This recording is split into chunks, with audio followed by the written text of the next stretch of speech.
Good evening and welcome to the fastest half hour of the cryptid world, This Week in Bigfoot, the news show that scours the internet and the Bigfoot community each and every week so you don't have to.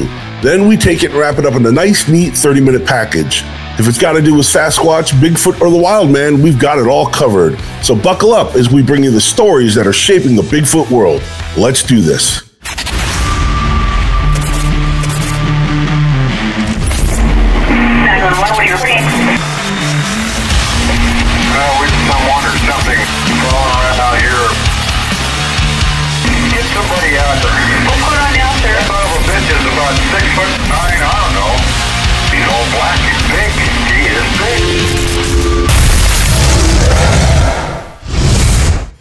The ongoing battle between content creators Thinkorthunker and Squatch detective Steve Kulls has continued to escalate, causing a stir throughout the online Bigfoot community. What started out as a simple difference in opinion has turned into a full-blown battle, with both parties throwing serious allegations against each other. As tensions mounted, Thinkorthunker accused Kulls of stealing intellectual property, defamation of character, and several copyright infringements, which led to the threat of having his channel taken down for violations of YouTube's creator policies. It's a serious accusation, folks, but it's important to know that YouTube does indeed have policies in place to protect intellectual property and people against personal attacks. According to their guidelines, creators are not allowed to upload content they don't own or have permission to use, even though most people do it. In response, Kulls fought back with accusations of personal attacks against his staff and blatant confirmation biases. While the war of the words between the two content creators has been intense, it's clear to see that there's more than just a battle of egos. At the heart of the matter is the question of intellectual property and the rights of content creators, as well as those who investigate channel claims and respond with content of their own. It's a complicated issue, one that's raised many questions about the responsibility of social media platforms and the ability to protect all creators' rights. We here at This Week in Bigfoot scanned the videos in question from both parties and created this small montage to bring you up to speed. I hope it helps.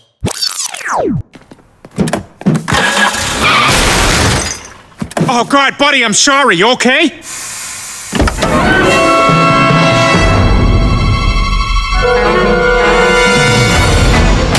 This was posted on my Team Thinkorthunker Facebook group by NGS. So Thinkorthunker launched this video a day or two ago.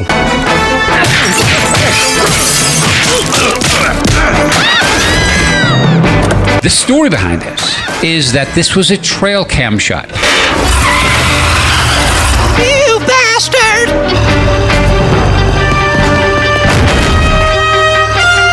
Trying to claim that what you see is an actual trail cam capture.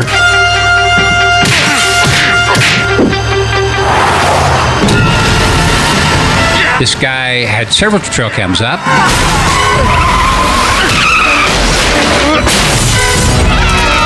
No surprise here, but of course, his fan base is like, oh, fantastic work, just more proof that you cannot argue with.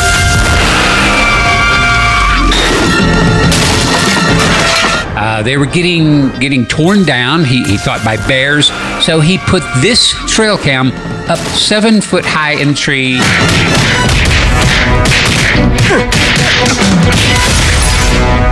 So when I saw this, I had to jump on the opportunity to say, hey, this was a hoax. This face is that profoundly different from a normal, average human face. And he goes on to use little markers on the thing saying how, well, the face proportions.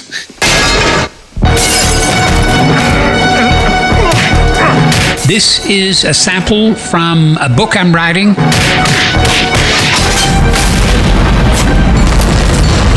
Is like, listen, I do not mind people disagreeing with me. Not at all.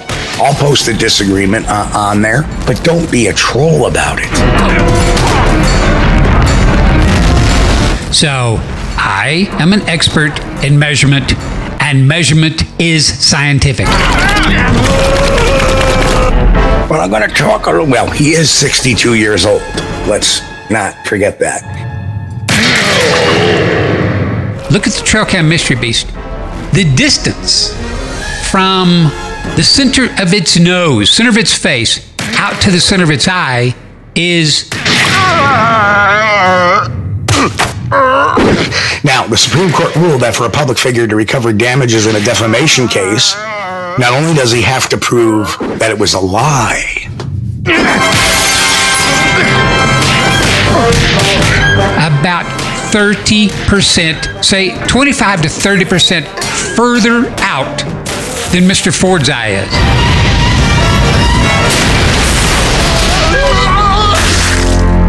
you know, this can't be a human. This is a Bigfoot. So here is the moment of truth. Time to see the Sugar Flat Road creature full face. Boom. There we go. So today at 11:17 a.m. Eastern, I got this email that says you have at least 2 videos on YouTube where you're defaming and publicly attacking me. That's against the law.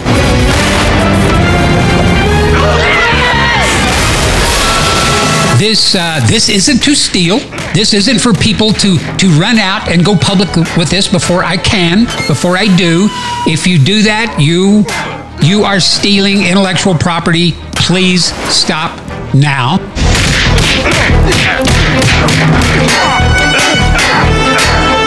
In looking at YouTube's TOS, it says because we are not in a position to adjudicate the truthfulness of postings, we do not remove video postings due to allegations of defamation.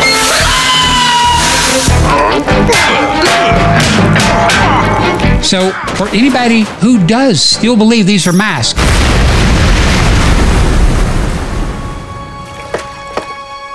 the burden of proof is now 100% on your shoulders.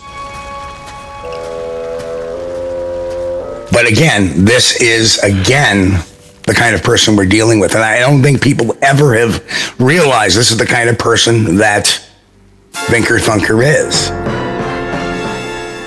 Now, instead of dropping the issue, walking away, or admitting fault, Thinkorthunker doubled down and released this clip last Friday.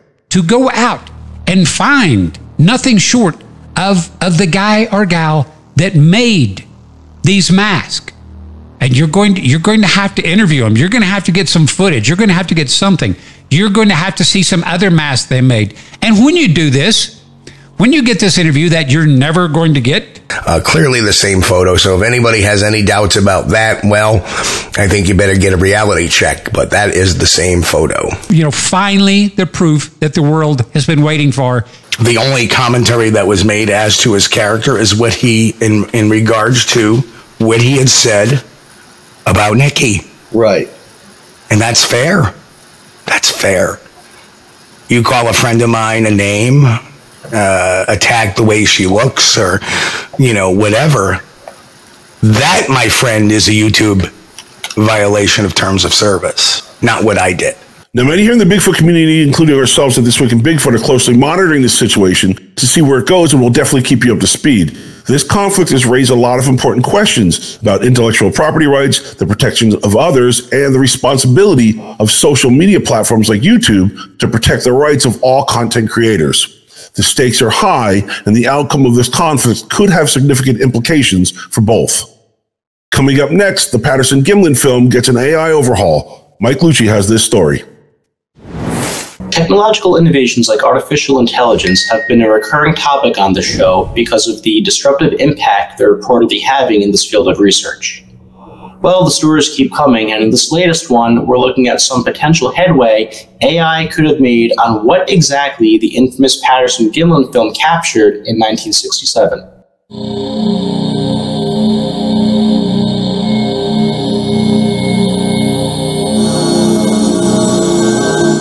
Posted by Rowan Shung, founder of the daily AI newsletter The Rundown, the algorithm reportedly compiled data in hundreds of Bigfoot reports from all around the globe. They used that information to create a clearer image of Patty, the bipedal subject Roger Patterson and Bob Gimlin allegedly caught on film that fateful day. Mr. Shung was vague on details about the AI used in this project, while efforts on our end didn't find any additional information.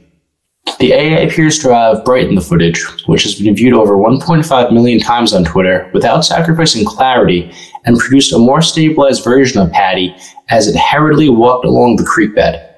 While Patty's appearance and movements came out clearer and more enhanced, the algorithm also brought out some subtle and commonly overlooked details in the footage, like shadows that were cast by Patty as it walked towards the end.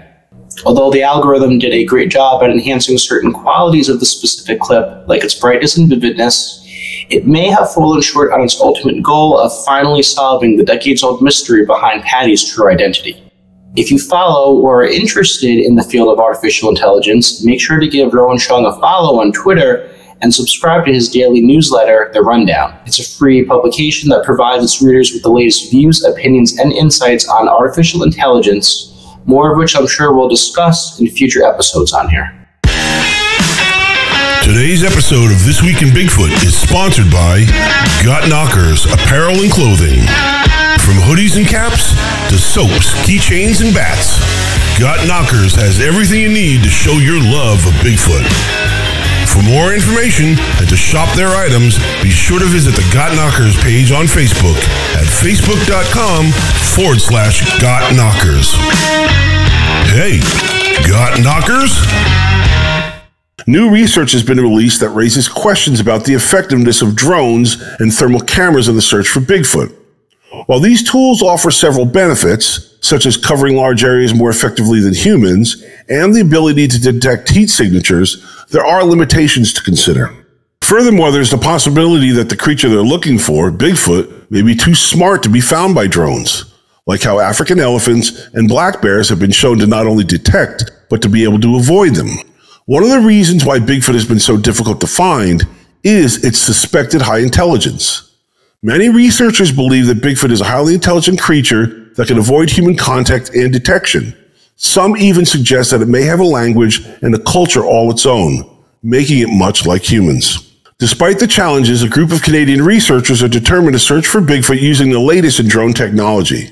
In southern Canada, Project OverWatch has been launched by 3 teams of Bigfoot researchers. The goal to raise $50,000 for the purchase of high-end thermal imaging drones to aid their search for the ever-elusive creature. In order to raise awareness and solicit donations, Project OverWatch recently launched this promotional video. Let's check it out.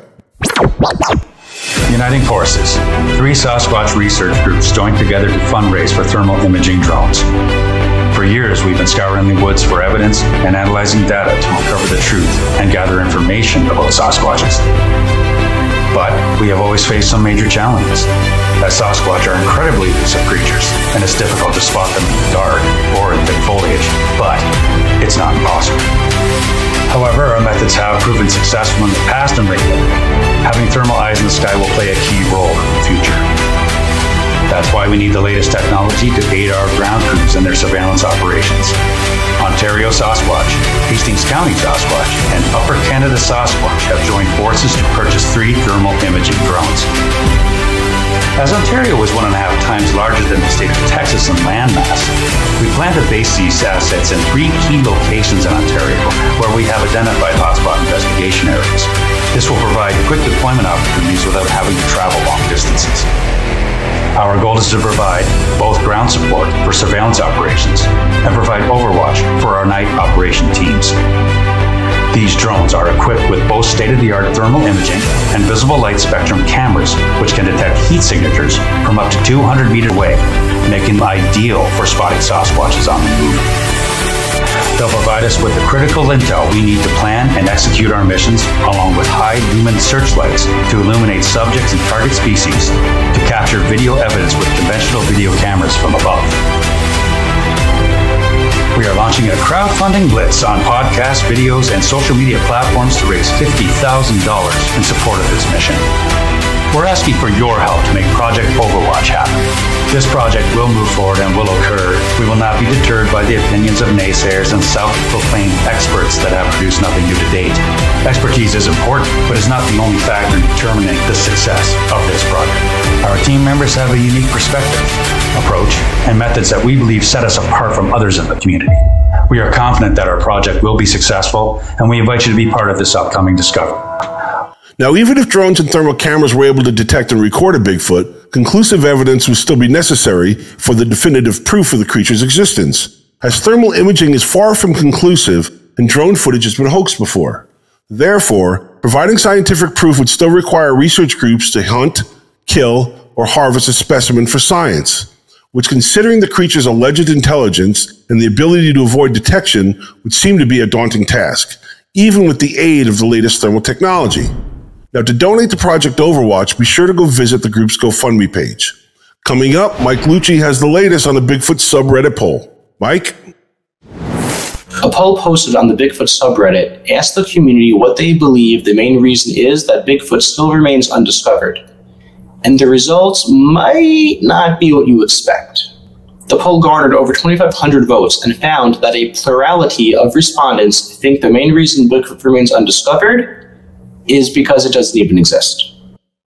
Having said that, only 25% of voters felt this way, as the lopsided majority chose explanations supporting Bigfoot's existence. Elusivity and inaccessibility, for example, were the next two choices voted on most, both getting 20% apiece. That there already puts the collective percentage of pro-existence choices at 40%. One interesting selection is that Bigfoot are already extinct, which collected about 5% of votes, essentially representing those who believe Squatches probably don't exist anymore, but used to at one point in time. The thread features dozens of responses that produce some thought-provoking discussion where all 6 choices were examined. Although the post heard from people who supported each of the poll's choices, many commentators were quick to point out that the circumstances behind a creature like Bigfoot's potential undiscovery were probably caused by more than one of the available selections. Others also mentioned additional explanations that the poll didn't touch on, like their active avoidance of humans, and of course you had those who reiterated their belief in Bigfoot not even existing. Until it ever happens, we'll probably continue having these same conversations, scrutinizing those same reasons that attempt to explain why this creature continues to avoid detection. But even amid that redundancy, new perspectives or observations emerge that may just help solve part of this long-standing mystery. Information like this is still important because it's a way of taking the community's pulse on some of this topic's more fundamental talking points. Plus, it also gives good insight on any major stance shifts, especially among believers and skeptics. It's that time again, folks, where we give content creator Michael Merchant screen time to speak his mind to get what's ever bothering him off his chest. We call it 2 Minutes With.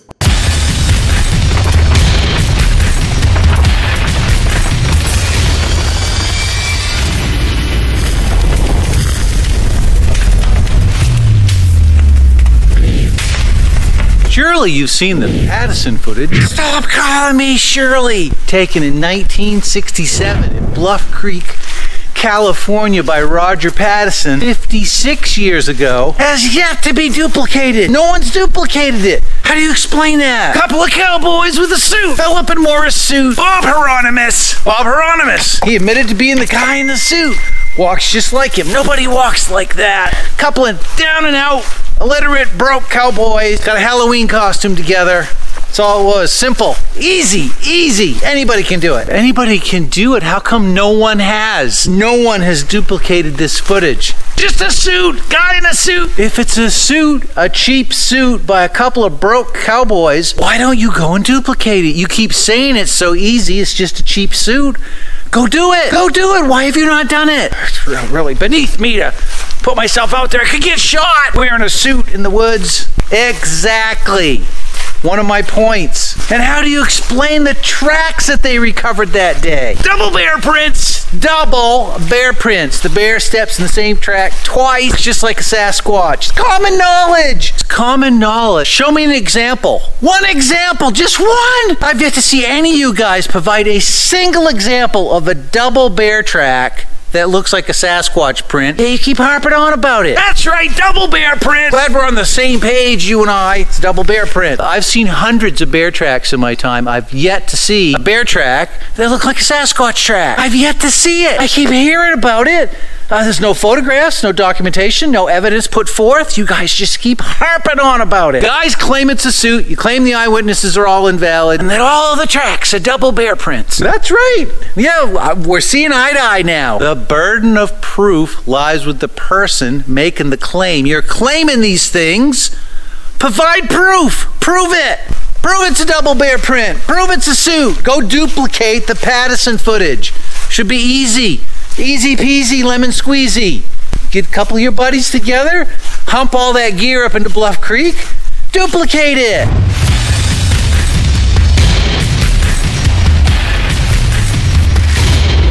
Another intriguing video from Cryptid University is getting a lot of attention after surfacing earlier this month. What makes this one especially peculiar is what the person recording winds up doing to the figure in question. Let's go ahead and roll that video. They're all over the damn place again tonight. Okay, I'm gonna keep walking towards it.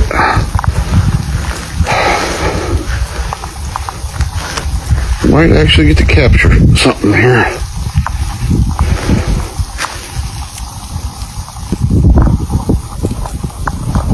Son of a bitch.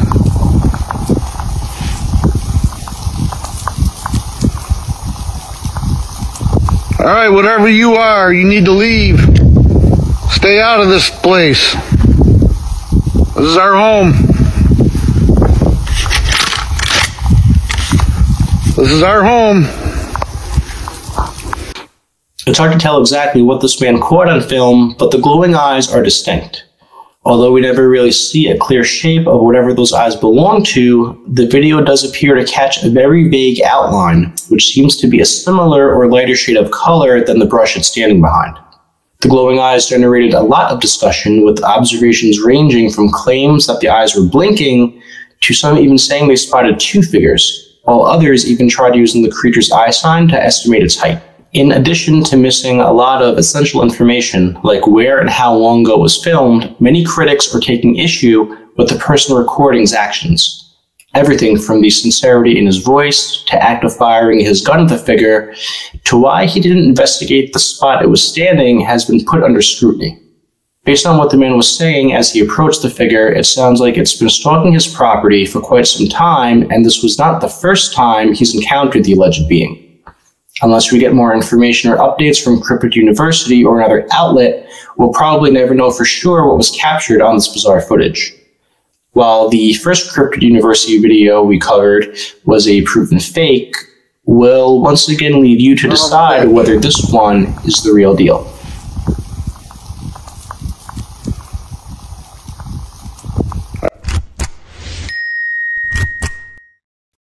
Stories like this are a good chance to remind our viewers that we here at the CARC actively take and investigate eyewitness reports. Especially if you live in or outside the Catskill Appalachian regions, you can reach out to me directly or email the show with your story or report of Bigfoot or anything else you may have encountered.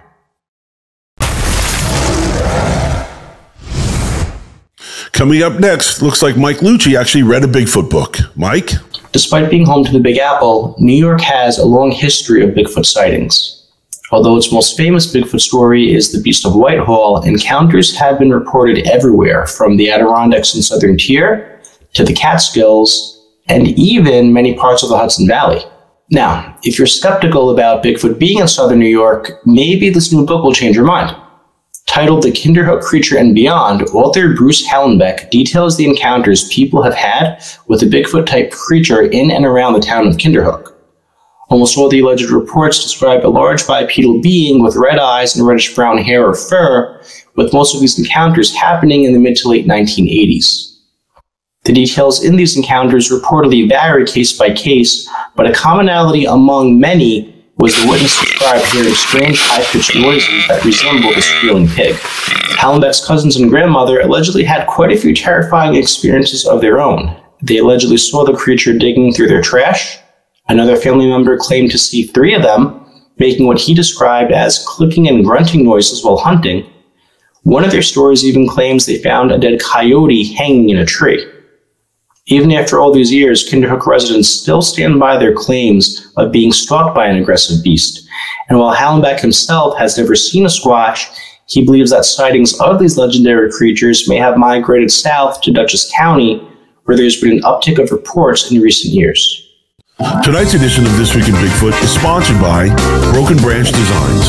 From outerwear and clothing to home and garden decor, Broken Branch Designs has everything to do with Sasquatch. For more information, visit brokenbranchdesignsllc.com. It's time to get you caught up on a couple of recent podcasts and live streams. First up, it's Untold Radio AM, The Bigfoot Soldier, episode 135. In this sit-down interview, host Doug Hychek talks with one of the stars of the Expedition Bigfoot television series, Russell Accord. Let's listen in. I think if there was a Bigfoot in every single story that I hear, we would have a population problem with Bigfoot. I think a lot of times people see something that they perceive is Bigfoot, but is not.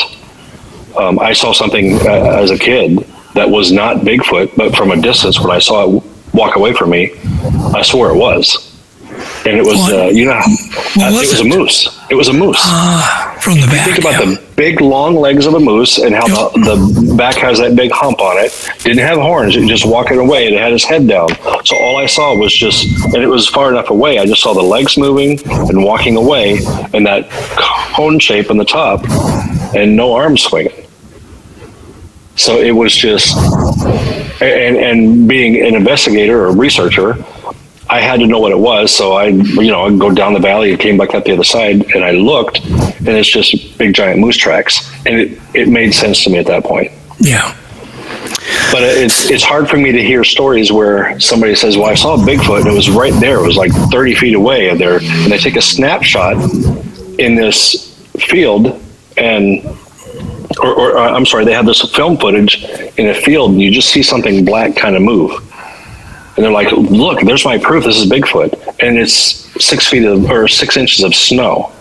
But the only thing they have is just something black moving far enough away.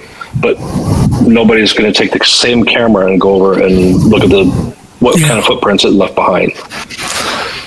And I'm a stickler like that. I want to see more than just something that moves. That's why I won't run out and say I've seen Bigfoot, because I don't have evidence to back it up. It looks like there's a new Bigfoot research/interview show coming to YouTube from content creator Grizzly. Here's the trailer from his upcoming show, Grizzly on the Hunt. Enjoy.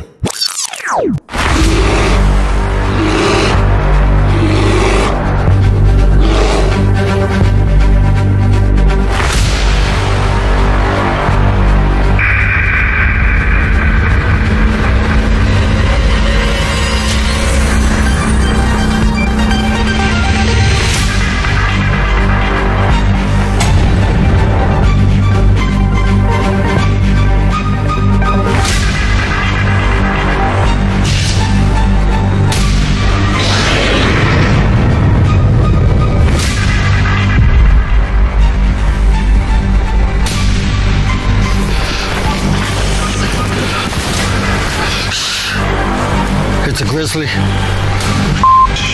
we get out of here? No. We're gonna watch and listen. Batting cleanup today, strange news with Max Huntley. Their encounters have researchers stunned. In the first story of this episode, a forest ranger in Death Valley is left speechless after experiencing a rather strange creature in the state park. Let's check it out. Valerie was out on patrol one day when she saw a glimpse of an unknown creature. It was large, walked upright, and darted in and out of the barren craters and sand dunes while keeping its distance from her. She tracked the creature for miles, but it was extremely fast, constantly pausing and looking back at her as it continued on its way. Valerie immediately thought of the stories that she had heard from other park rangers about a Bigfoot or werewolf-type creature that lived in the area, but she never really believed what they were saying, because she figured it was just a legend or a story to play with her mind. However, she found herself essentially face to face with what could possibly be this mythical creature. From the distance she was, it seemed like it was about 7 feet tall, But that was difficult to assess because the land was so barren. There was nothing to gain any perspective. And strangely, it was covered in fur and had a humanoid shape. At one point, Valerie got a bit closer to the creature by speeding up in her vehicle. And when she did, it turned and looked at her with its piercing eyes. And she knew she would be in trouble if she continued advancing. During this time, the creature let out a huge growl and started running towards her. So she quickly turned her car around and drove off. And at one point, she even stopped her car and turned around and looked backwards, not sure if what she saw was real. With spring break over and all the kids back in school, Bigfoot conferences are now in full swing. We all know there's only one guy that we can turn to keep us up to speed on the who's, the what's, and the where's, and that's Chuck Larson with another great show in this week's Spotlight.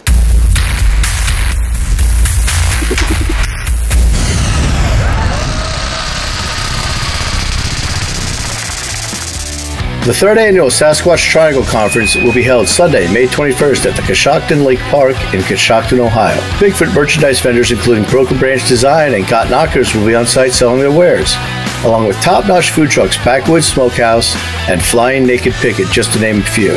Keynote speakers scheduled for the day include Doug Waller, Amy Boo, Thomas Shea, and KBRO's Charlie Raymond. Tickets are just $35 and going fast.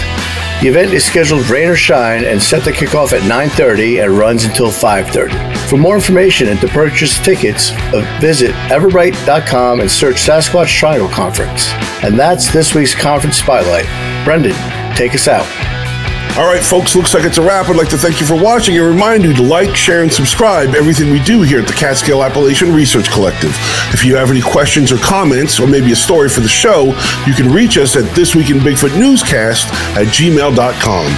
For Mike Luci and Chuck Larson, I'm Brendon Brown, reminding you that when it comes to Bigfoot news, be informed, not biased. Take care.